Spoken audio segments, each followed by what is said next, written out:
সূরা তোহা। এবং সাপ দেখে নবী হোক আর পীর হোক, আলেম হোক আর সাহাবী হোক আর যাই হোক, সাপ দেখলে ভয় লাগে না? মুসা আলাইহিস সালাম তাকায় দেখে সর্বনাশ, এত বড় সাপ যে তার নিচের থুতুটা মাটিতে, ওপরে থুতু থেকে কোন জায়গায় দেখা যায় না। ফিরাউন যখন তার রাজপ্রাসাদে বসে দেখছি এত বড় একটা সাপ, ফিরাউন চিন্তা করলো, আল্লাহ আমি তো দূরের কথা, যত বড় একটা সাপ বানাইছে, যদি একটা গাছ দেয় আমার রাজপ্রাসাদ শুদ্ধই খাবে।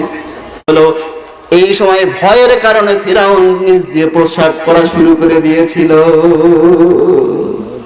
এ মুসা থামা। শাহজাহানপুর টিভি, একটি সুন্দর পৃথিবীর জন্য সুস্থ সংস্কৃতি আমাদের কাম্য।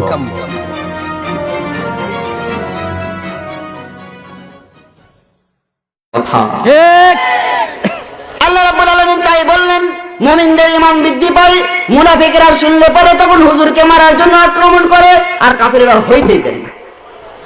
এই কোরআন হচ্ছে পৃথিবীর শ্রেষ্ঠ একটি মুজিজা। কি কোরআন? কি মুজিজা। পৃথিবীতে যত নবী এসেছে প্রত্যেকটা নবীকে আল্লাহ তিনটা জিনিস দান করেছে। সূরা হাদীদ 25 নম্বর আয়াতে আল্লাহ রাব্বুল আলামিন বলেন, লাকাদ আরসালনা রাসূলানা বিল বাইয়িনাতি মা'হুমুল কিতাবা ওয়াল মিযানা লিয়াহকুমান নাস। আল্লাহু আকবার। আল্লাহ রাব্বুল আলামিন বলেন, লাকাদ আরসালনা রাসূলানা বিল বাইয়িনাত, আমি পৃথিবীতে যত রাসূল প্রেরণ করেছি তিনটা জিনিস দান করেছি। এক নাম্বার, আমি রাসূলদেরকে বাইয়িনাত দান করেছি। বাইয়িনাত শব্দের অর্থ হলো আমি রাসূলকে সুস্পষ্ট প্রমাণ দান করেছি। সুবহানাল্লাহ। নবী চিনবেন কি করে? নবীর পিঠের লেখাটাকে নিয়ে আইনি নবী, নবীর কপালে লেখাটাকে নিয়ে আইনি নবী।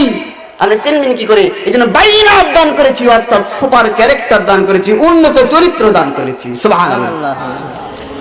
দুই নাম্বার, আমি নবীদেরকে ওয়াহী দিয়েছি, ওয়াহী ছাড়া নবী হোক যায় না। তিন নাম্বার, আমি নবীদেরকে মুজিজা দিয়েছি, মুজিজা ছাড়া নবী হওয়া যায় না।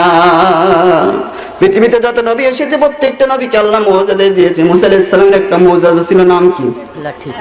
লাঠি। আল্লাহ পাক বলেন, ওমা তিলকা বিয়ামিনিকা ইয়া মুসা। মুসার ডান হাতে কি? মুসা আলাইহিস সালামকে আল্লাহ বলেন, মুসা তোমার ডান হাতে কি? মুসা আলাইহিস সালাম কয়, আল্লাহ লাঠি। আল্লাহ বলেন, শুধু লাঠি না, ওটা আর একটা কাজ আছে, ফেলে দাও। ফেলে দিয়েছে। ফেলে দিয়ে দেখে আল্লাহ দিলাম লাঠি ফেলাইয়া বিশাল বড় সাপ। সূরা তোহা। এবং সাপ দেখে নবী হোক আর পীর হোক, আলেম হোক আর সাহাবী হোক আর যাই হোক, সাপ দেখলে ভয় লাগে না? মুসা আলাইহিস সালাম তাকায় দেখে সর্বনাশ, এত বড় সাপ যে তার নিচের থুতুটা মাটিতে, ওপরে থুতু থেকে কোন জায়গায় দেখা যায় না। ফিরাউন যখন তার রাজপ্রাসাদে বসে দেখছি এত বড় একটা সাপ, ফিরাউন চিন্তা করলো, আল্লাহ আমি তো দূরের কথা, যত বড় একটা সাপ বানাইছে, যদি একটা গাছ দেয় আমার রাজপ্রাসাদ শুদ্ধই খাবে। তাফসীরে কাবীরে দেখলাম ফিরাউন এই চিন্তা করে, তখন তার মনের ভিতরে একটা ভয় সৃষ্টি হলো। এই সময় ভয়ের কারণে ফিরাউন নিজ দিয়ে প্রসাদ করা শুরু করে দিয়েছিল। এ মুসা থামা। মুসা আলাইহিস সালামেরও ভয়, কি এত বড় সাপ। আল্লাহ বললেন, খুযহা লা তাখাফ সানুঈদুহা সিরাতান ইয়া মুসা। খুযহা, ধর, লা তাখাফ, কোনো ভয় নাই রে মুসা, ধরো, পূর্বের মতন আবার লাঠি হয়ে যাবে, তুমি শুধু হাত দাও, লাঠি বানায়া দেওয়ার দায়িত্ব আমি আল্লাহ।